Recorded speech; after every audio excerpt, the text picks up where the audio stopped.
Arfield, 1-0 Burnley. Scott Arfield, he's been threatening that recently, and all the Burnley players run to the Darwin end. Burnley win the next ball. It's Rory now. On the outside, decent. He got it! Ashley Barnes with it! What a cross from Rory! And there was Ashley Barnes, and Burnley leading the derby. Knocks it quickly, finds Benson in space at the byline. Can Burnley get a goal here? Back for Brownell, saved by the keeper! Burnley won it to the end! That is magnificent! They deserve that! Off for a hat-trick. He's got it! Hat-trick for Nathan Teller! Oh, he's on fire at the minute! 3-0 Burnley! It's Nathan Teller's day, and Burnley are 3 up here. Fantastic derby! Here's Benson. Can he go on the outside? Comes inside. Top shot! Oh, the goal! Manuel Benson once more! That is top class! Burnley have done it! Fantastic! Clarets deserve the championship title. They've been the best side throughout the campaign. Burnley have won the second tier. What a fantastic achievement. The players have been magnificent.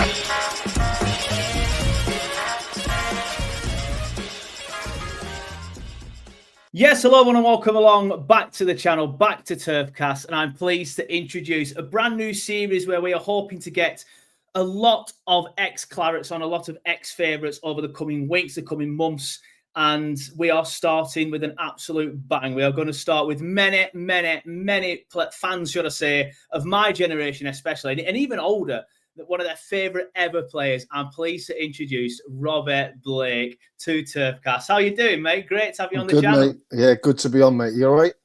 Yeah, really good, mate. Absolutely good. buzzing to have you on. Genuinely, not even saying this. I probably will blow smoke up your arse for the next hour, so be prepared for that. But I'm not even saying I haven't had it for a while. Yeah, I bet you still get it from Burnley fans, though, to be fair. Yeah, no, Absolute I do. legend of the Clarets.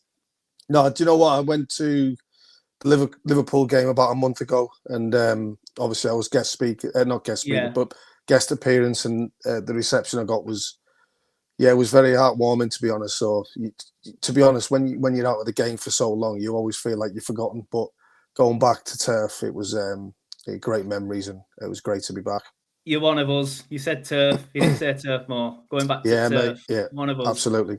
That's how I always do it now. Even to my family who are all Middlesbrough fans, I always say, like, us as in regarding it as Burnley. So for me, mate, it's right up there at the top of the tree. Yeah, definitely. Well, same for the fans as well. Like I said, I've spoke to a few mates recently. I'm like, I've got Robbie Blake coming on the channel, and potentially some others. They always just say favourite ever Burnley player. And it's the same for me as well. Like you said, you were at the Liverpool game. I was trying to tell my little boy who's 7. Obviously, he's not aware of you yet. Don't worry. Yeah, no, absolutely. This guy was my favourite player. You should have seen some of the goals he scored. So, absolutely pleasure to have you on, mate. And I hope you're well. I hope you're well. I really do. Yeah, no, I'm all good. Potting around and still involved in footy, doing a bit of coaching here, there, and everywhere. So yeah, it's in your blood, isn't it? So you sort of don't know anything else. So it's good to be part of it and good to be involved. Plus, yeah, definitely. I've got my 7-year-old son. Well, he's just turned 7, and he's mad for football, and he's doing all right at the minute. Yeah, he's doing quite well. Oh, that's good too. Like I said, my little boy's 7. He'll be 8 in March, so a little bit older than yours. But obviously, mad Burnley fan. We're never going to be any different, growing up in Burnley. Who's your little boy support? Is it Portsmouth? Someone down south, something like that? Do you know what? He's all over the place at the minute. So 1 minute it's Portsmouth, the next minute it's Tottenham. Then it used to be Liverpool, and now it's. So I took him to last week Middlesbrough v Portsmouth at Fratton Park. And now, because he was in the away end, he's a Borough fan. So I said, you need to make your mind up, son. So yeah. You need to get him a Burnley shirt, mate. Blake 20 on the back. Yeah, he knows all about that. He's watched, he sat down and watched the goals with me. And the good thing is he sat there with his mouth open. So I think he's quite proud. So. To be fair, watching a lot of your goals, the appropriate reaction would be to have your mouth open, to be fair, score some absolute screams. But we will get into some of your favourite goals in a little bit. I want to start off, obviously, I know you had you know, a great career before you got to Burnley. Obviously, did well at Bradford and things like that. But obviously, with it being a Burnley channel, we're going to focus on Burnley, leaving Burnley, what you did for Burnley, and a little bit of life after Burnley and stuff like that. So you joined from Bradford City. I remember it being massive at the time. I'd have been what year was that? 2002. I think it was 2 or 3. I think 2002. Yeah. So I'd have been 14, 15, and even then I remember it being massive. It's signed for just over £1 million, I think it was, which again back then massive.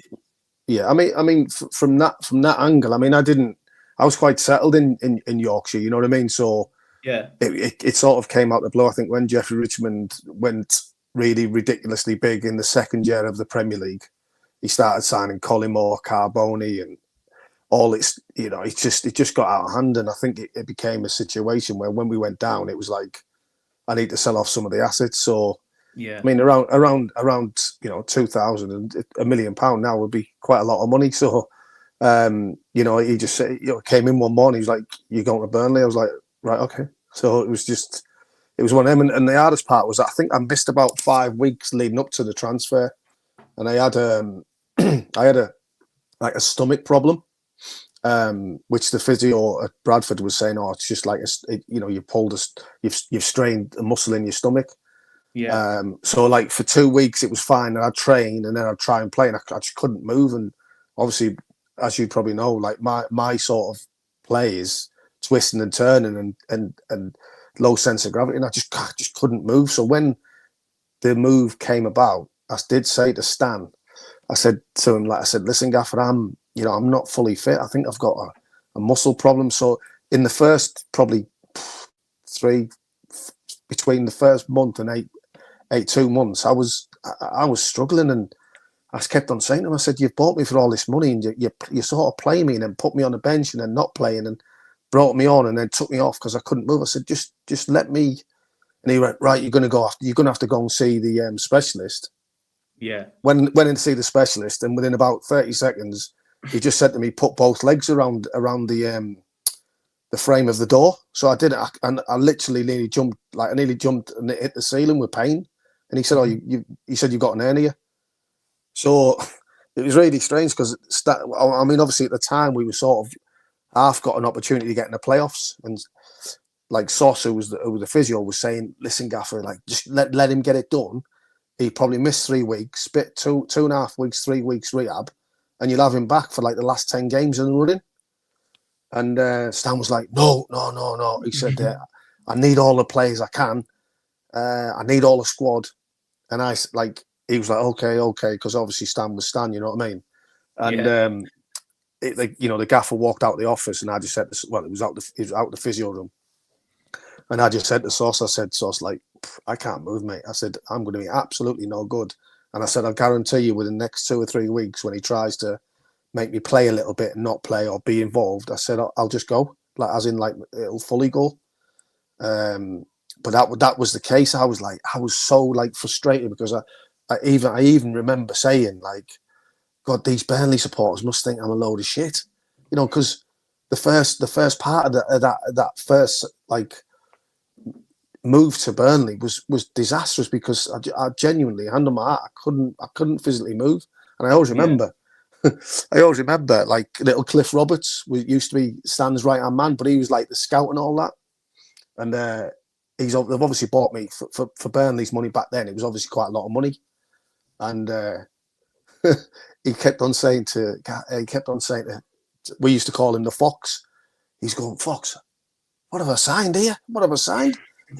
He's hopeless. He can't move. He can't do anything. He can't do it. And then apparently, I mean, obviously I wasn't there. Apparently, like, just as he was saying it on one game, I've obviously beat 3 and twisted up and put it in the top corner. And he's gone, that's probably why I've signed him.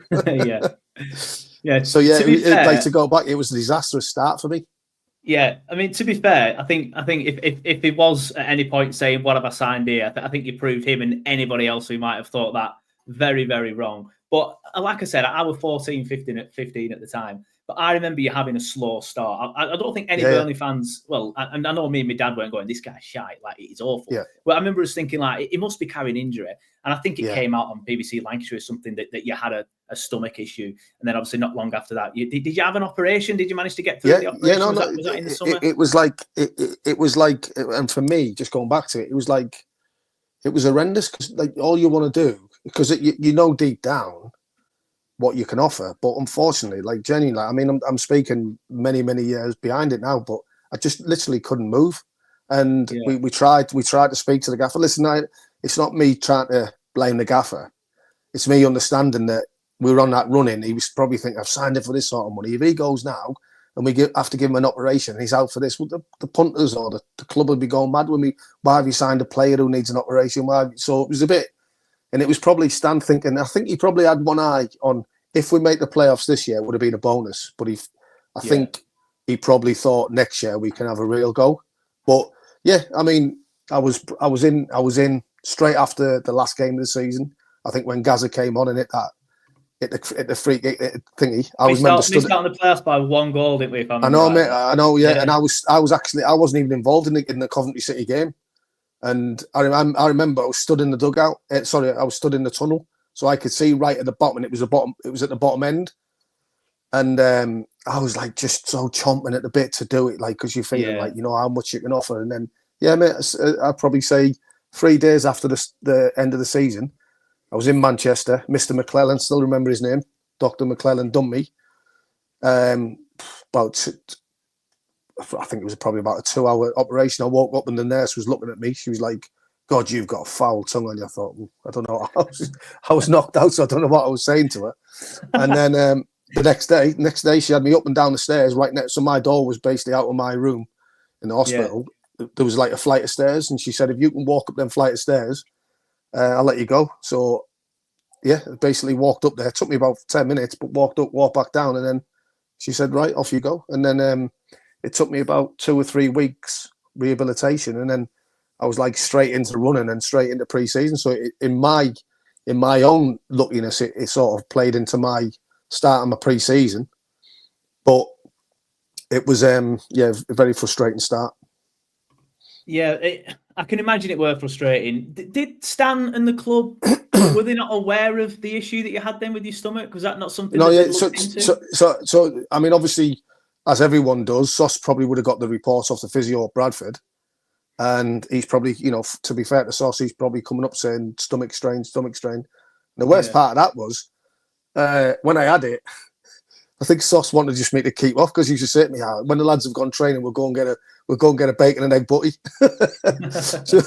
so I think he just wanted me to be not fit, so I could still join him every day. But probably. It was just one of them. And then once it came out, and he said, Gaffer, listen, let's just take him to see Mr. McClellan. He'll give us the real, what issue he's got. And like literally, I walked in, mate, and he just said, "Put your 2 legs around the door frame." And I just I screamed. He went, "Yeah, you got a hernia." Yeah. And then he said, "Right, we'll go back. How long do you think you'll be out?" Probably about 3 weeks, probably 5 weeks in total. And then he'd be back up and running. The gaffer was like, "I can't afford to have anyone going under the knife now." So that was the issue. As frustrating it was for me, I did understand where the manager was coming from. Yeah, that's fair enough. Obviously, you said there, had the operation, was out for about 3 weeks, went straight into pre-season, and then obviously straight into the next season, and that's when you really kicked on at Burnley, weren't it? Yeah, mate. It was. Do you know what? I think it always helps. Like if you like the pre-season, so I imagine the first 3 months of my sort of start will have been vanished straight after that pre-season, and then luckily for me, we had some good players in and around me. And we had a great manager, to be fair to Stan. We had a great manager. We had a great team spirit. And, everyone just rebounded off each other. And for me personally, it was great because, I started well. And I think then the supporters could see then that obviously there was a makings of a good player there. Yeah, definitely. You mentioned it earlier, your style was definitely sort of like on a sixpence, sort of like weaving in and out of defenders. The goal against Wolves always it sticks in my head as like a proper classic Robbie Blake goal. But you loved the free kick as well, didn't you? Especially against Preston North End. So I want to ask you what your favourite free kick was, because I've got that one you scored at the turf against Preston, not the one in the cricket field end, the one in the Jimmy Mack. Where I drilled it. Yeah, that one. Yeah. I've had a season ticket since I was about 8, like probably before that. And I've when they built the Jimmy Mac, I sat in the Jimmy Mac, and I've sat there ever since. I've only recently moved about a few rows in front because my little boys now got a season ticket, and I couldn't get one up there, so I went a few rows in front. I've been sat there for years, and I think you either missed one earlier in that game or like the game before, and you had it ready, and I'm like, he's going to cross this into my dad, and my dad were looking at it. I mean, no, he's lining up like he's going to shoot. He's not going to shoot from there, surely. It's like 40 yards out. I said, I'm telling you now, he's going to hit this. And I said to my dad, there's no chance he's scoring from there. It's miles away. And my dad went, there's no chance. Let's get ready to catch it. And then you pinged it straight in top bins.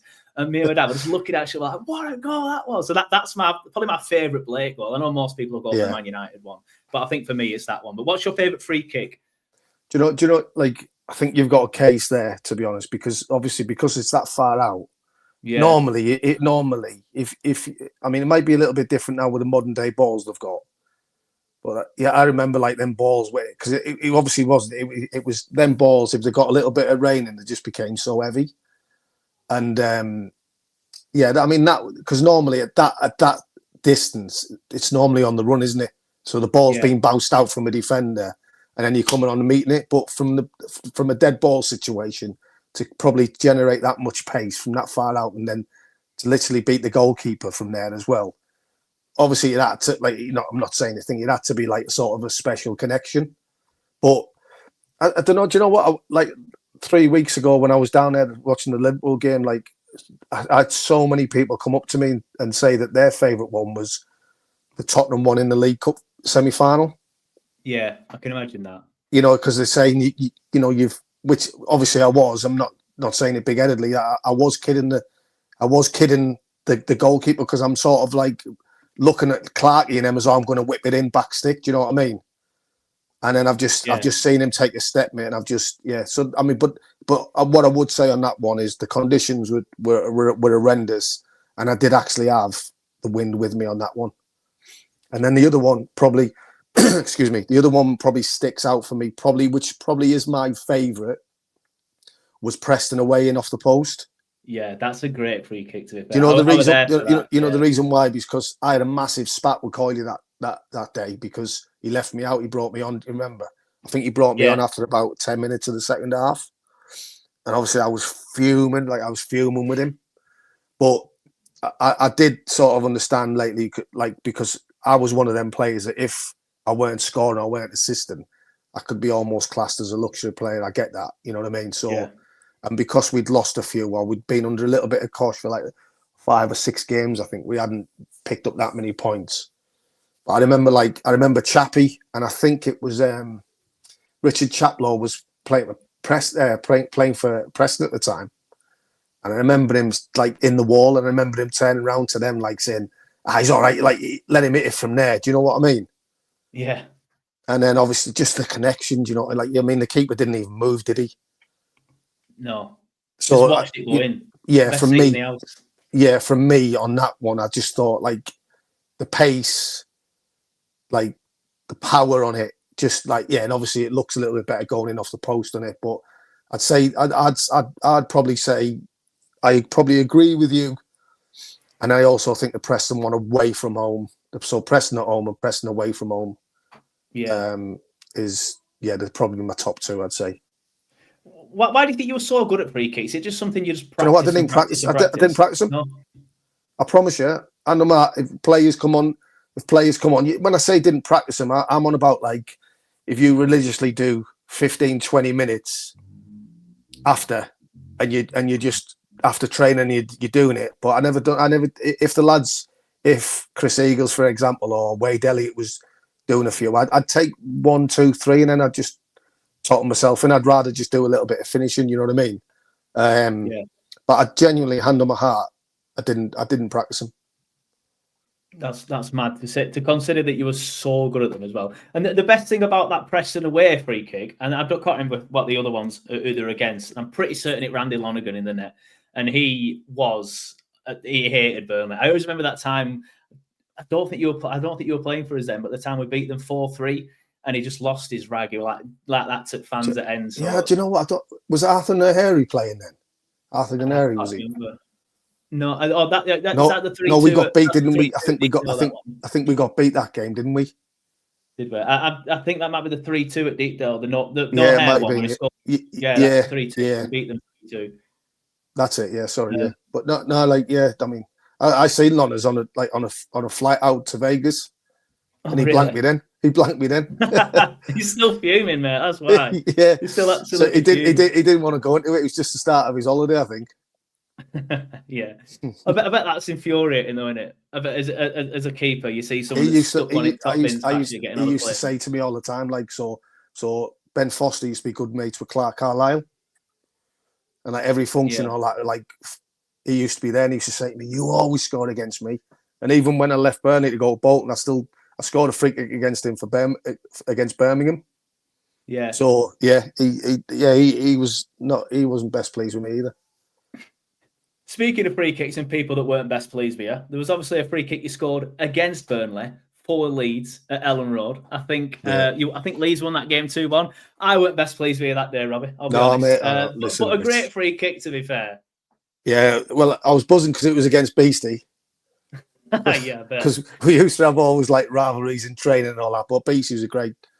Do you know? I'll be honest. It had nothing to do with the I didn't really celebrate. Really, it was. I nearly turned round, and we sort of made up a little bit now. I nearly turned round and give it to Cots at that time because when I left Burnley the first time, what the supporters don't understand, there was a lot of politics involved in it. But what they are Coyle doing, and the player can't speak about, is they can come out and say what they want when they want, but the player can't. Yeah. Because if the player comes out and says anything, they'll just throw the book at you. That's fine. That's okay with it. But my main problem was Cots, to be fair, the way he went about the whole situation. And listen, I know he's employed and I know he's contracted to the club, but I just thought he could have went about and listen, the whole situation was difficult, you know what I mean? And you know, for me, it was like at that time, it was life-changing money for me. But at not one stage did the club say, "We'll give you a new contract. We'll offer you a new contract." I didn't expect them to match what Birmingham were giving me, but it never even come to the conversation. They tried all like everything, like to just disrupt the whole situation, and it just made me come out and look like the real bad guy. And in the end, of course, I'm the bad guy because I leave the football club, but it wasn't the whole situation. And I always said, to be honest, like Birmingham I was never going to finish my career there, but I always thought, like, because I still felt I was good enough, if I could come back to the turf and just do one last swan song and then prove to the supporters that the club is in my heart. And yeah, I think it turned around full circle and we got that in the end. Yeah, definitely. I mean, we'll get on to more about you leaving Burnley, obviously twice, later on, especially the stuff you said there about Cottrell. But I do want to, obviously, we've spoken about your favourite free kicks. Yeah. Favourite goal. I mean, everybody's going to say the United one. And I think probably my favourite goal altogether is the one against Man United. But there's some ones that are underrated. I've mentioned the one already, the one against Wolves, because you're running, you're doing the typical Blake thing, turning, cutting, leaving defenders in your wake. One of my favourite ones that gets so underrated because we lost the match was against Blackburn at Ewood. Like, not many Burnley players back then, everybody does it now, but not many Burnley players back then would score against Blackburn. Never mind scored against Blackburn at Ewood. And that were a real goal, that were a real goal. But obviously my question is, what's your favourite ever goal in Claret and Blue for Burnley? You obviously know your footy, mate, to be honest, because I always thought that, like, the Wolves one was right up there. Yeah.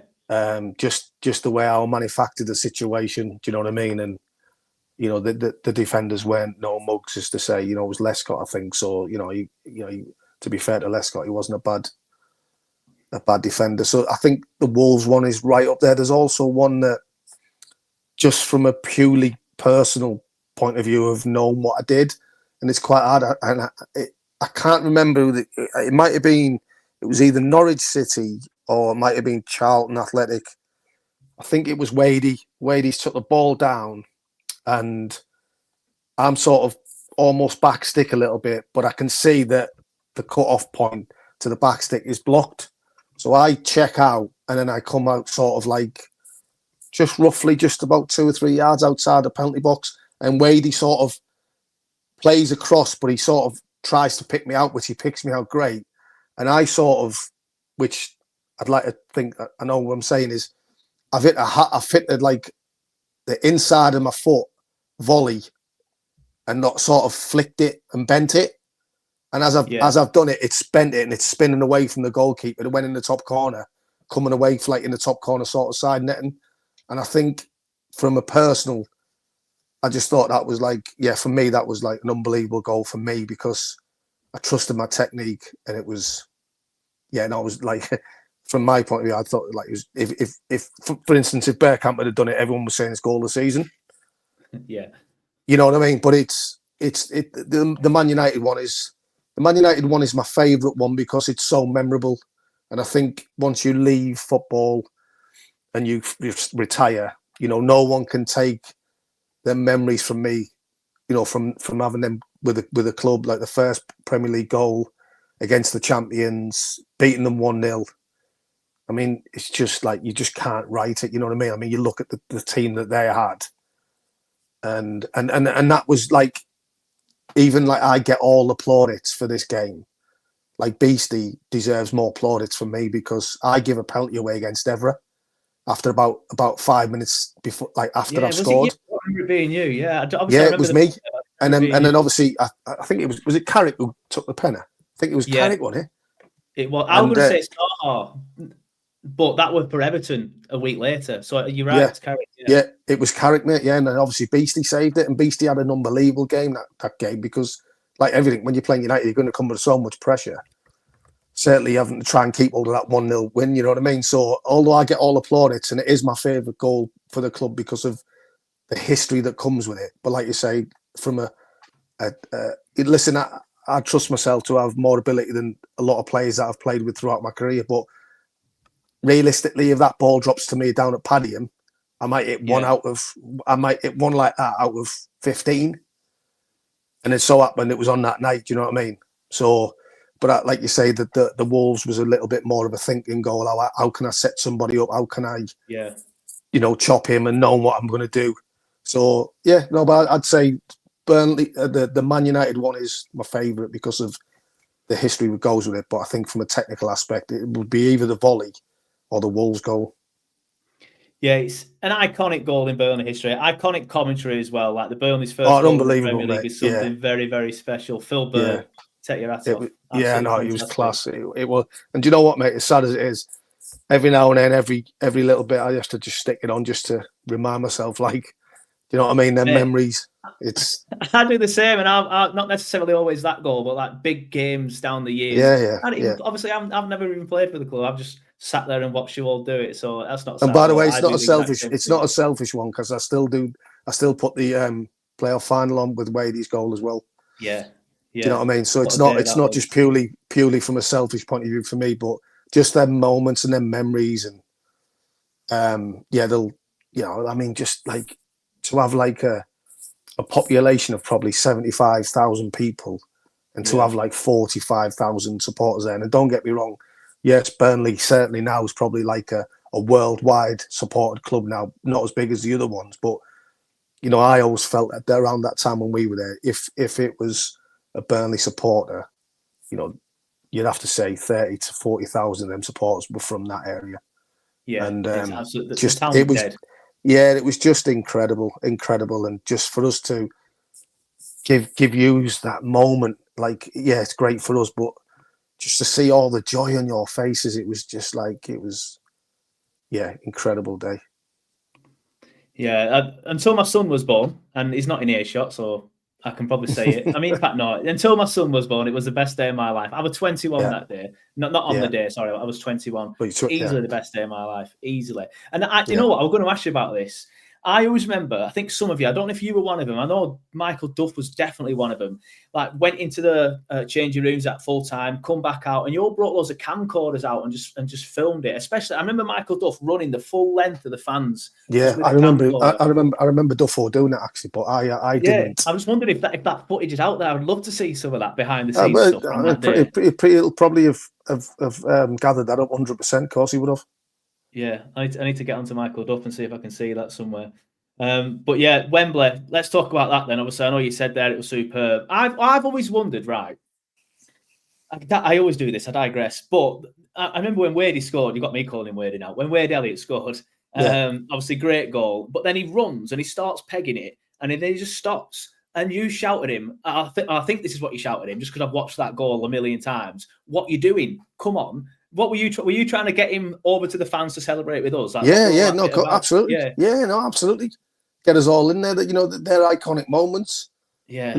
I wish. Like, do you know what them moments. Like, I always have triggers back in my head. I'm like, because I knew I had it in the locker. I was like, what are you doing? When I get breaking through with Tomo, and the ball gets flashed across the goal. Normally, I just threaten to hit it and just sidestep it, and then just pass it in. You know what I mean? Because when I look at it now and break it down, that even though like it looks from that angle, like, oh, why was he not scored? It was possibly never on to score because Walker was getting back and Kenny was getting across. So I should have just chopped them both and just stuck it in. But that is probably one of the biggest regrets I've had in footy. I've done a lot of mad, crazy things, but that is one of the biggest regrets not scoring at that Hallow Turf, mate, to be honest. Certainly when I know it was literally there in my hands, I'm always been a thinker on the game, and I said straight away afterwards, why didn't I do that? But yeah, listen, we still won the game, which was the most important thing. But it just, when I came off with about 20 minutes to go, it was like that felt like 20 hours. Oh, tell me about it. Tell me about it. I don't know how long we're added on, but I remember the board going up, and I remember I think there was 5. Was there? I think there was 5 near the right down the bottom corner. Yeah. Jay Rodriguez. That was right in front of me. I remember. But that's where I first celebrated when we won. Yeah, I came running down. That's where I was. Was. And I just remember. I remember from that throw-in, it went out for a throw-in, and we all just celebrated like it were a goal. And I felt then that we were there. But that still felt like another 3 hours after that. But yeah, mate, what a day from a fan perspective. But what was it like from sort of like your perspective? Great. I mean, people don't know, like, not so much know. I've said it before, but we knew 1,000,000% we were going up. We knew, because all the conversations we'd have in meetings, pre-matches, it was all like, oh God, we're going to go to St James's Park next year, or we're going to Anfield. Yeah. And not one of us in probably a group of 10 to 15, we were like, hang on a minute, we're not even promoted yet. We remember staying in London, we stayed like 2 days before the final. And that was all the talk, mate. And I remember just lined up in the tunnel, knowing we were winning the game. I was like, these can't beat us. They were like, we were like, these can't beat us. We've beaten twice already this season. They can't beat us. And they didn't. I mean, really, yeah, we won 1-0. They had little flits, but we had the other better opportunities in the game, and we should have probably won a little bit more comfortably, really.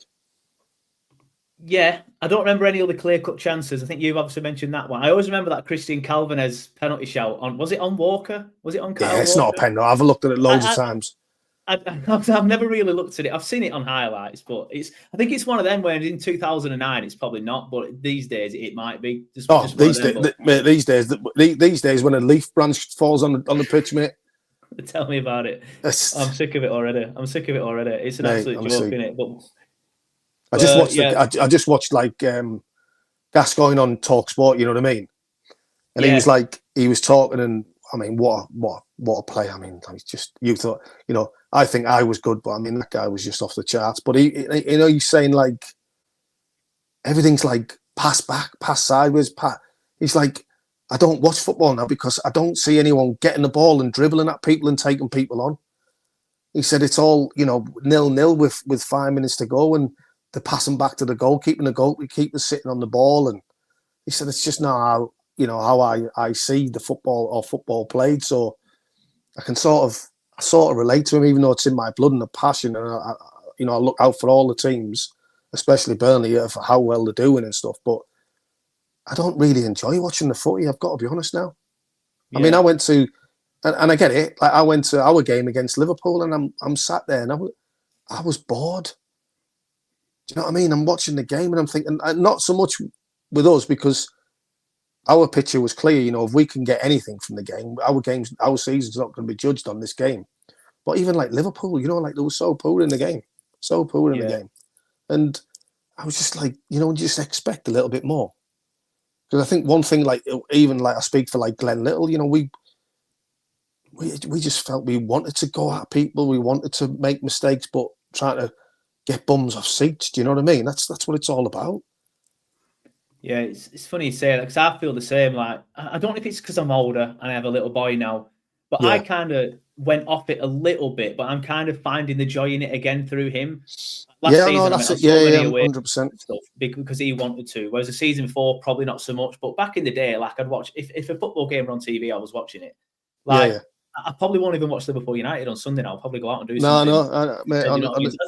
But I don't know if it's just me getting older and more miserable, or football has changed so much that it's not as entertaining. But it's like that now. It's like I've come out of football. So since I finished and I went to Portsmouth and I was like manager of Bogdan and stuff like that, I've always been involved in some capacity for the last 7 or 8 years.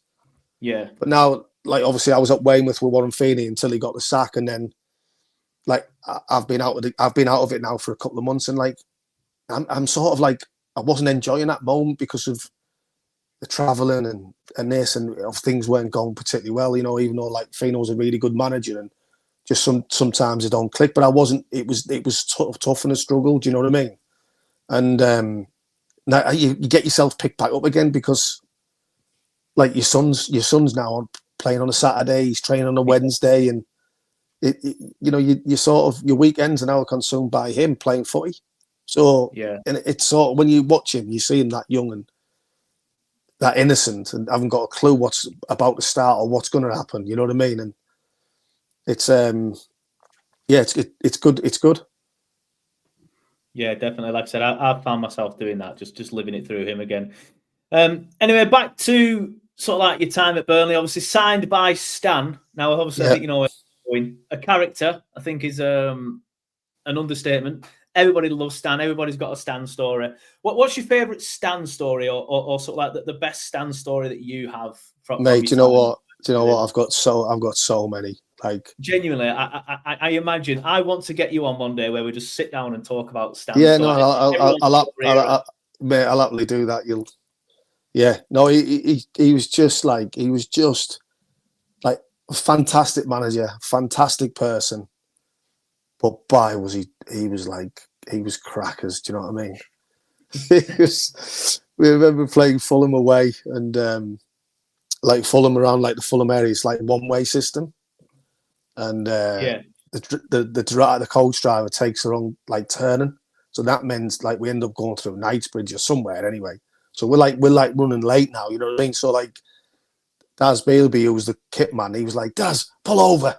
Get all the gear out, you know. So we had like an oval, like a sort of like a half moon seat at the back of the coach. So he's like, you're all gonna have to get changed, and then he's like doing the team talk, you know what I mean, as we're driving through South London. And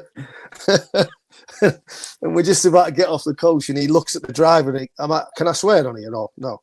Yeah, of course you can, mate. He looks at the driver, he goes, you useless fucker. He goes, I'll guarantee you mark my words, you will not be driving this bus anymore for this football club.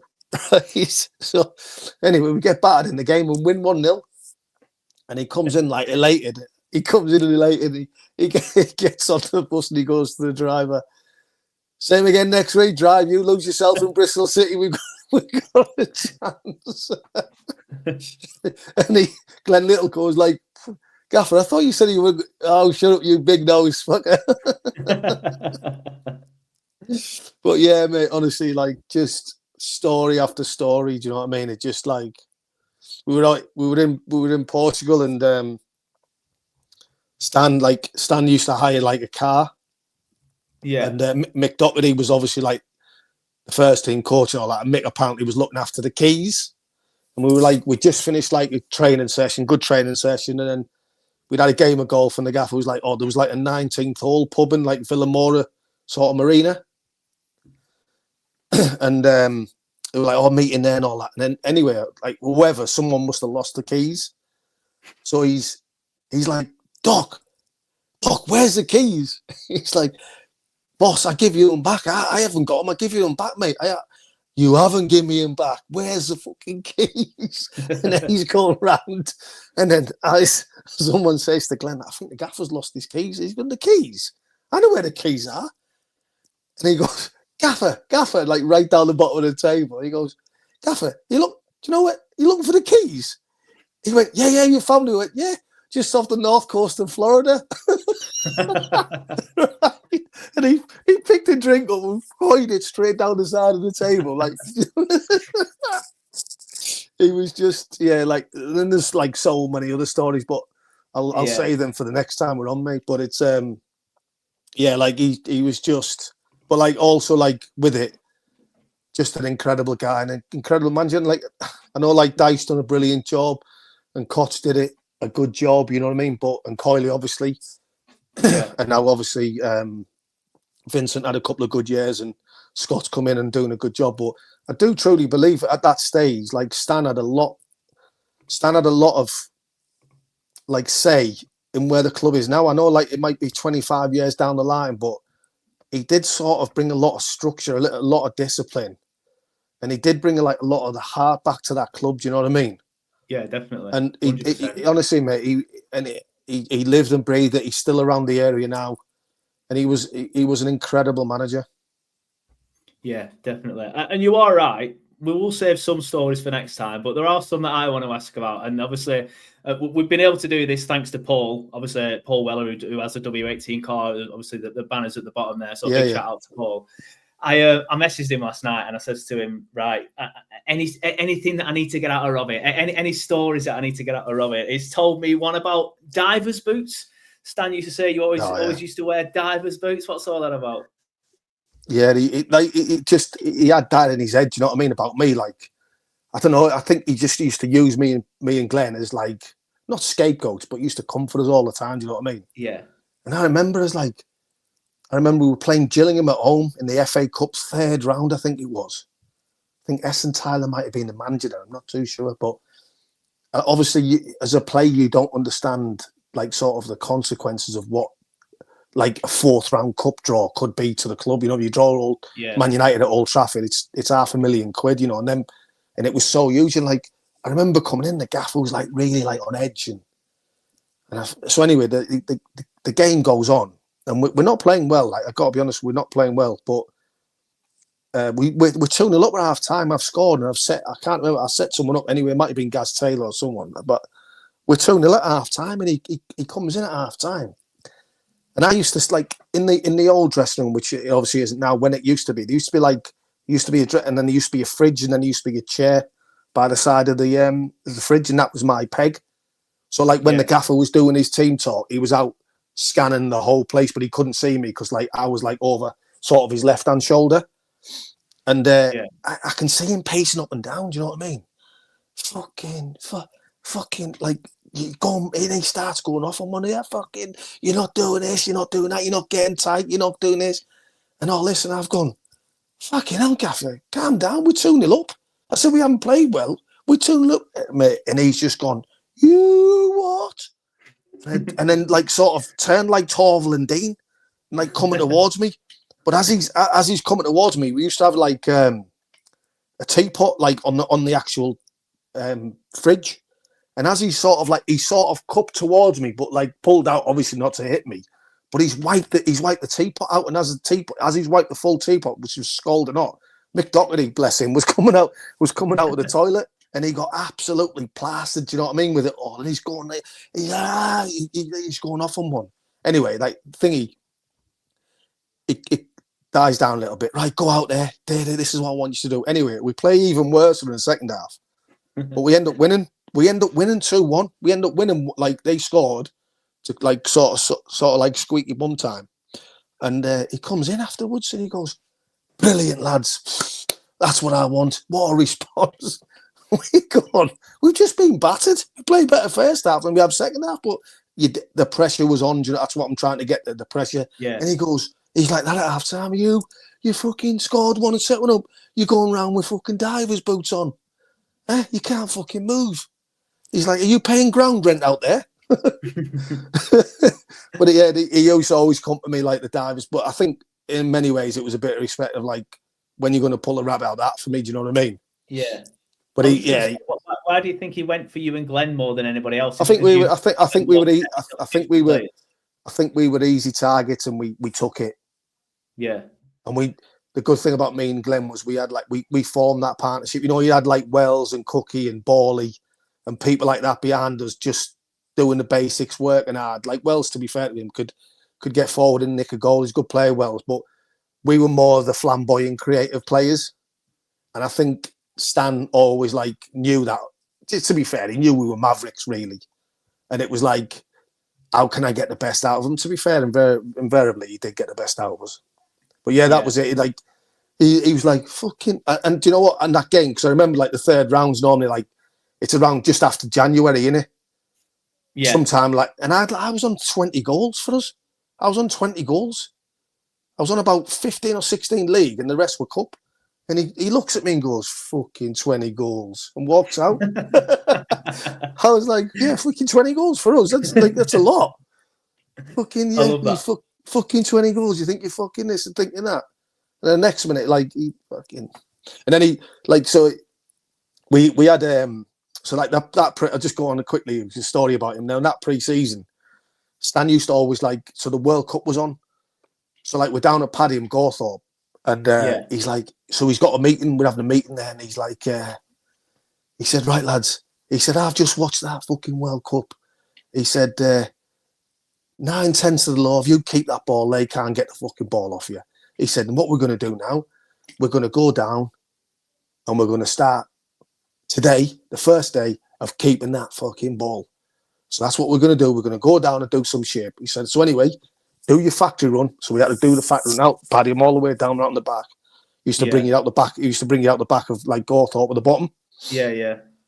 So anyway, we're all there. So we set up in a 4-4-2. So there was centre halves. Centre halves would Skip, Steve Davis, and Coxey. Branchy played left back, and Dean West was right back. Papadopoulos was in goal. I think Papadopoulos was in goal, or maybe Brian. Makopoulos, weren't it? Yeah, Makopoulos. Sorry, yeah. And they had Cookie and Borley in midfield. They had me and Moro. We had Glenn on one wing and Alan Moore on the left wing. Yeah. And he goes, right, start. So he Dino gets the ball, plays it to Coxey. Coxey plays it to Skip. Skip plays to Branchy. And bearing in mind, he's like, that we're gonna fucking pass that ball. He said, I don't care if you go around that factory with that ball, as long as you keep that ball, no one can get the ball off us. So then Branchy plays to Skip plays to Coxey, and then plays out to Fred, and we're doing doggies, me and Moro. And then Fred looks to play up the line and then turns out and plays it to midfield, and he goes, whoa, fuck you, whoa, what are you trying to do?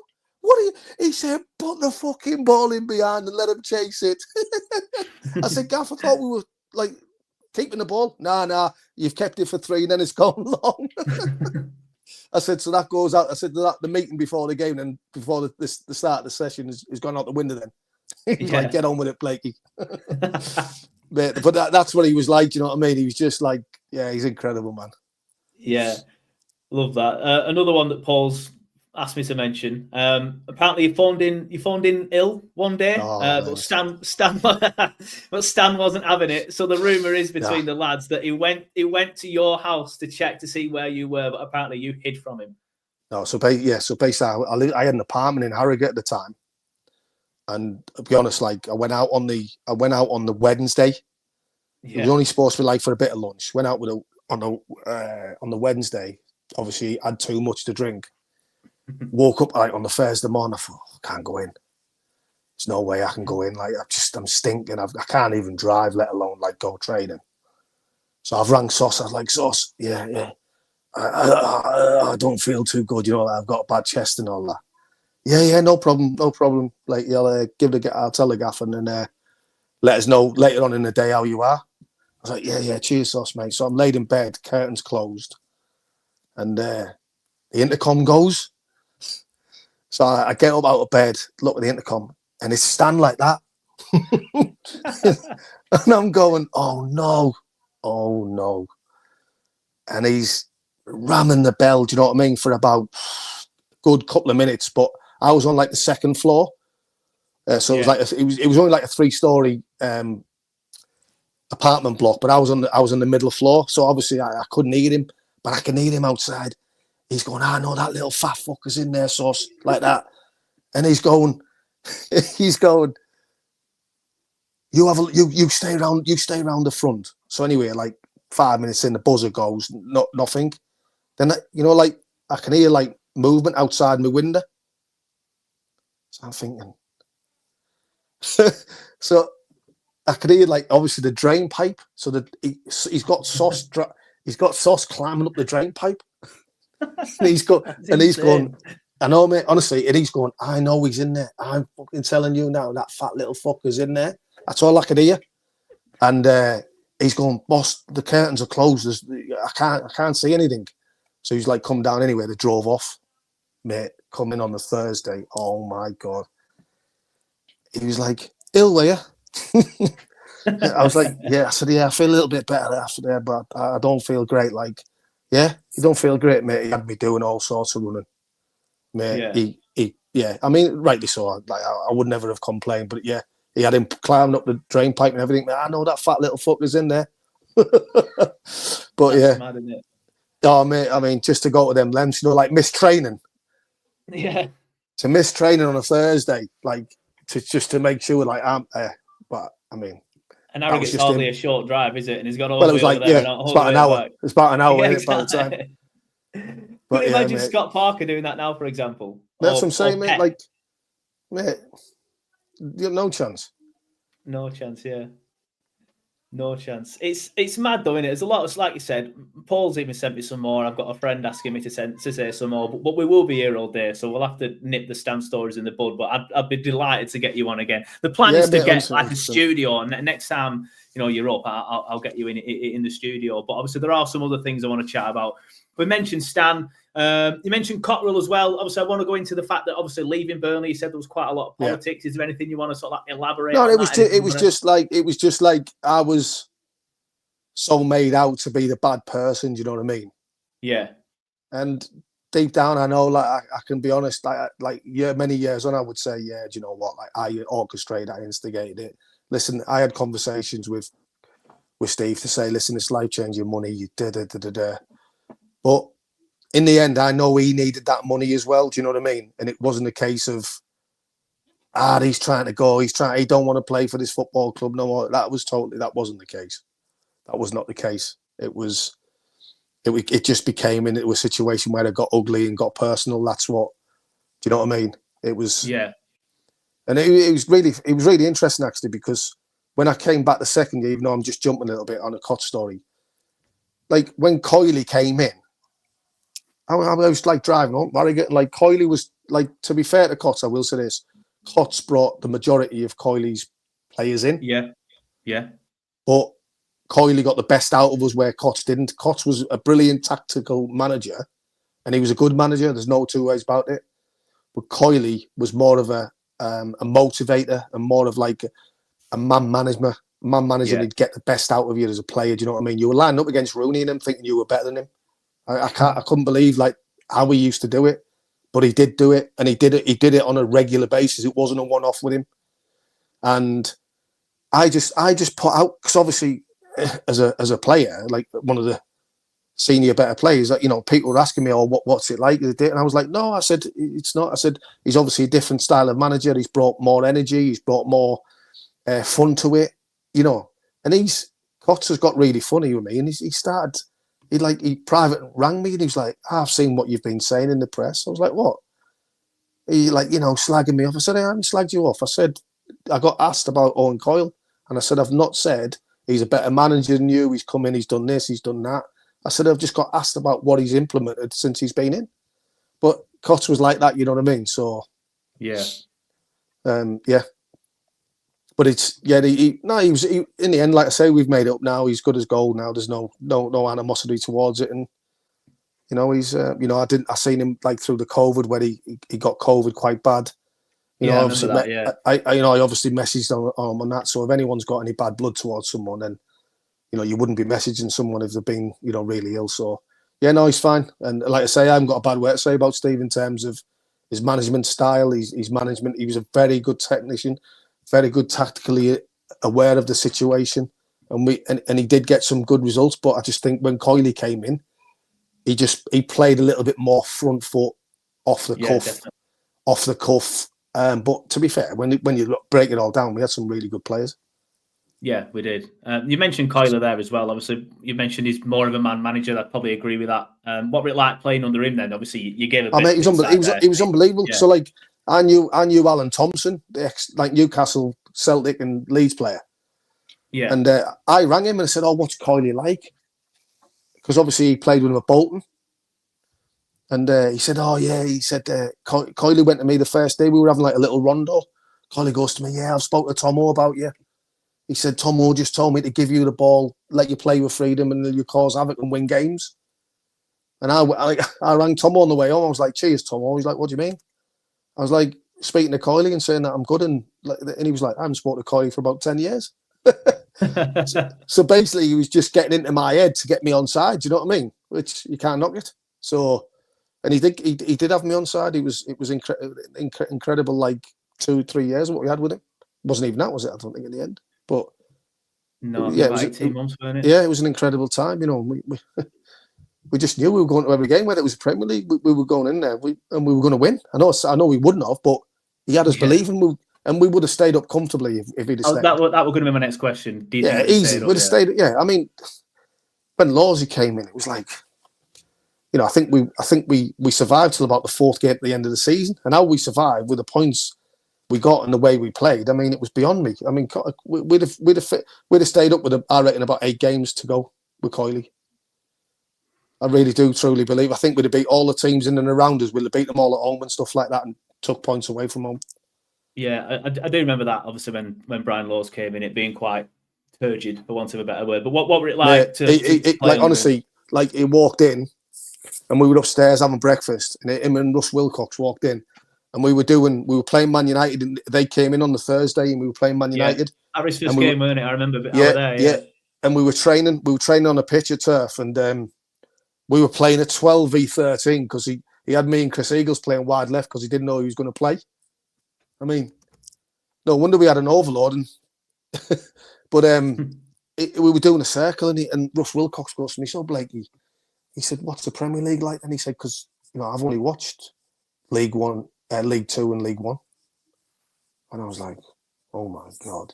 So what? You've not watched any of the Premier League? So you're coming into a job and you don't know anything about the teams, about the players. Yeah. I mean, come on. I mean, it was just like unbelievable. Like Lawsy, like I've got no bad blood. I haven't got a bad bone in my body about Lawsy, but Jesus, like, and that ultimately is the reason we're getting to it. Why I left, because there's so much politics going on. If you want. Because so basically, Fletcher was going in there and going, "Oh, why is Blakey not starting? Oh no, he's missed training all week, so we got him on the bench." I trained full training sessions. So he was telling all the board members, when the board members and the people at the board were asking why am I not playing or why am I not, he was telling them I hadn't trained all week and we were trying to look after him. We don't want to get him injured, and you know what I mean. It was just shambolic. Like it was horrendous. And like I remember we played. It was on BT Sport. We played Man City at home and we got beat 5-1. And I think it was. I think it was 4-1 at half time or 3-1 or whatever. I think it was 3-0 after like 15 minutes. I remember. I admit, he didn't sit near me, but he left after the third goal, and he said he left after 15 minutes. Yeah, honestly. So he comes in at half time, bam, bam, bam, bam, bam, like we're nowhere near it. And he goes. The only 2 players who can come on with a bit of credit is him, and that was me and Kev McDonald. And then he goes on for another 3 minutes. He goes, "Right, I'm making 2 changes. You're coming off, and you're coming off." Brought us both off. And that's when Kev famously went to the pub. Yeah, he went to 110 Club, didn't he? Yeah, and this sums him up, right? Obviously, I lost my head. whether it's right or wrong, but my head had gone anyway by then. I went straight down the corridor, past the kit room, straight out the back, got in my car and drove home. And I remember pulling in onto my drive at home, and the final whistle getting blowed. Right, we come in on the Monday, and he's got us in a meeting room, and he's like, "See, unbelievable, pro, unbelievable." He goes, "He was the best player for us in the first 45 minutes. I made a decision to take him off, and he stayed there for the whole game and watched the whole game." I said, "No." I said I was at home. I said I was that disgusted with your decision. I said I went, and it's just like, yeah. Did he just not know then, or were he bullshitting to the rest of the lads? No, I don't know what process he was going on about. I don't know whether he just felt bad that he took me off and he's going it, and because obviously he might have been getting a few little situations where the club was saying, you know, why is Robbie not playing? And that was it in a nutshell. Yeah, it was like, yeah, it's just, and that led me to leaving basically. That I just couldn't do it anymore. And I remember going to a hotel. So I told Brendan Flood. Brendan was at the time was one of the main people. I said to Brendan, I said, I've got to be honest, I've got to go. I said, with this guy, I'll be honest with you, I said, with this guy, you've got no chance of staying up. You've got no chance, not only staying up, we've got no chance of going up, bouncing back up next year because he's not good enough. And then he said, well, meet me at the Worsley Marriott in Manchester.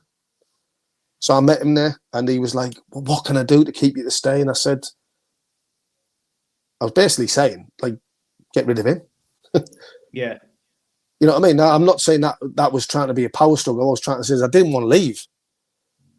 But it was the case of I can't stay while he's going to be there because two reasons. I'm getting older and I'm not going to play.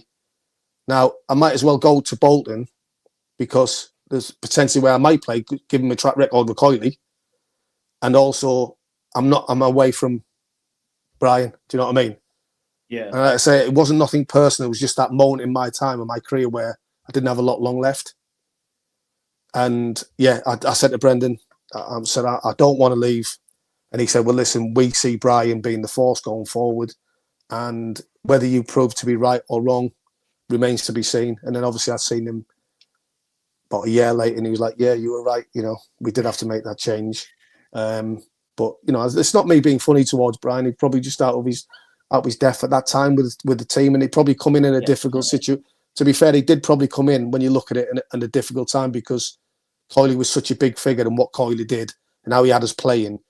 We had that sort of formation. We had the personnel, give or take one or two changes every now and then.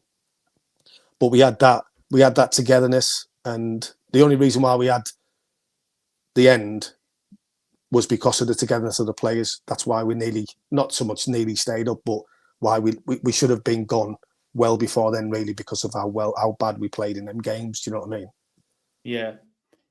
So I've only got 4% on my phone. I've only got 4% on my phone. What shall I do? 4%. I'll tell you what then, very quickly. We'll wrap it up, but I want to ask very quickly. If it cuts out, leave it to me. I'll just wrap up. Very quickly. When Coyle left, it left a sour taste in a lot of the fans' mouths. How did it feel for the players? We were devastated because we knew we were going to stay up. We knew we were going to stay up, but I think on the back of it, when the dust settles, punters are always right, by the way, because it's their club. Players come and go, managers come and go. And I get it. A player's situation, as selfish as it can be, because you know Coyle is going to get the best rewards for you, which is going to mean more money for you, more glory, more situations. But you can understand that he played for the football club. It was an established team. And even though his love and affection was for the club, he hadn't played for the club. Do you know what I mean? He probably, you know, if I could go back to Burnley now and even be a coach in the academy, I'd love to. Do you know what I mean? But well, Coyle, Alan, if you're watching this, get Blake involved. But you know what I mean? But he would have wanted to do that, to go back to Bolton and be the manager. Yeah. And as bad as it is, and it did it, you know, it is. I think he did turn Celtic down though in that summer, you know. Yeah, he did. I remember seeing some rumours about that. He did. He 100%. In fact, I went to watch Oasis at Murrayfield that summer, and I remember one of the receptionists in the hotel saying, "Yeah, that's incredible. Like to turn down Celtic, but that's not me trying to stick up for Coyle. But yeah, no, it was gut wrenching because we knew we were on something good, and we knew we were going to stay up. We knew we were comfortably going to, because everyone didn't. When we got beat at Stoke 2-0, Merson, Thompson, Charlie Nicholas were all on the soccer Saturday giving it. Burnley struggled to pick up points. And then we beat United, and then it was like, yeah, they got a great results against United, but they're playing Everton at home today, another tough game. We beat them 2-1. Beat them, yeah. You know what I mean? And we would have continued to do that. We would have continued to do that all day long. But it was gut-wrenching. But from my point of view, as even though I was disappointed and gutted that he went, I could understand it. Yeah, fair enough. And obviously you then went to Bolton. Were you not a little bit worried that maybe following Coyle, when the fans had fallen out with him, I was in that situation, Joe. Well, what do I do? Like I'm at a club that's fully told me the backers are telling me that Brian's going to be there. Brian didn't want me there. The club wanted me there. He didn't want me there. Not because I was a bad egg. He just didn't want me there. And what do you do? You know what I mean? Then you got Coyle Cup. Coyle came in for me last minute. It was never planned. Yeah, it was never planned. And he came in for me and he said, listen, we could take you in, And I did go back to Brendan and said, is he going to struggle with the manager? Because I've got a decision to make. And that's when, it was about a week before the Tottenham game, last game of the season, when I was waving like on the pitch afterwards. I think obviously people spoke about it. They knew that I was gone. Yeah. But it was gut-wrenching, and I had many, honestly, even for me, being a Middlesbrough lad, I had many nights at home with the family, like crying, like, oh, I don't want to go, but it's not the same as what it was with Birmingham. He was almost pushing me out, really, because you don't tell the board members that I'm injured when I've played full. Yeah, I trained fully, and then he brings me on for about 10 minutes. I remember him bringing me on for 10 minutes, like 15 minutes. We're getting beat 2-0 at Stadium Light. He brought me on with 10 minutes to go, and like within 10 seconds, I'd set the goal up. And then, it was like, oh, and he never once come in and said, like, he's changed the game for us. Like, he had him hanging on at the end, and just all stuff like that. Do you know what I mean? Yeah. But it might cut out in a minute, Joe, because I've got 1%, mate. So yeah, well, I'll tell you what, me being rude, mate. It's all right.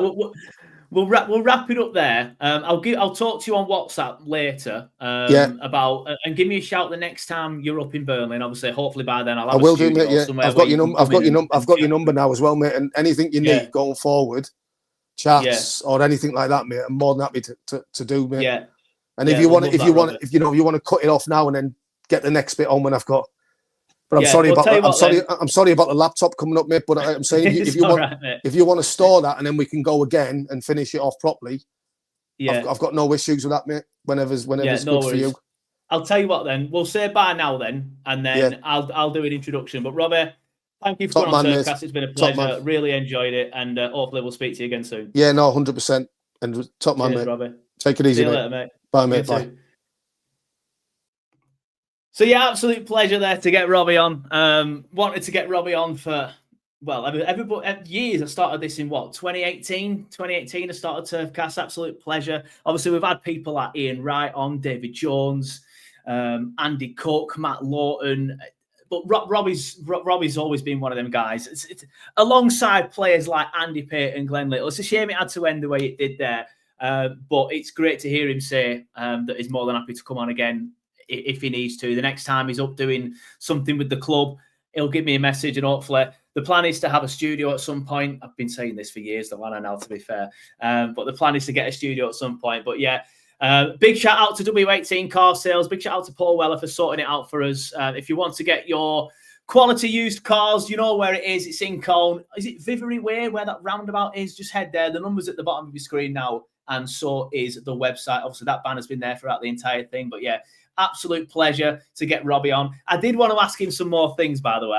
I have written some more things down. I was going to ask him about Leeds and Burnley now this season, but obviously we weren't able to do that. So yeah, it is what it is. But still a fantastic chat. Let me know in the comments below what you thought about it. If we do get him back on, or should I say when we get him back on, leave some comments below. Let me know what you want me to ask him, what you want me to talk to Robbie about. Absolute legend of the club, absolute legend of the game, and genuinely, it's a humbling experience to be able to interview somebody like that. Especially when, I started this by myself. I built it up by myself. I have no relationship whatsoever with the club or anything like that. If anything, the club well, I don't have a relationship with them. We'll just put it that way. But it's an absolute pleasure to get somebody like Robbie on, and I genuinely believe now, with the relationship now that I have with Paul, there's going to be a few of these coming up. And yeah, if there's any players you want, let me know. I'll try my best to get them on. I'll try my best to make it happen. And yeah, it's big things coming up for the next few months, few years, hopefully, with Turfcast. I'm hoping to be able to carry it on and get a lot of ex-pros on and a lot of ex-players and hopefully a lot of ex-favourites like Robbie. But thanks everybody watching. Thanks everybody for listening. And we will see you next time.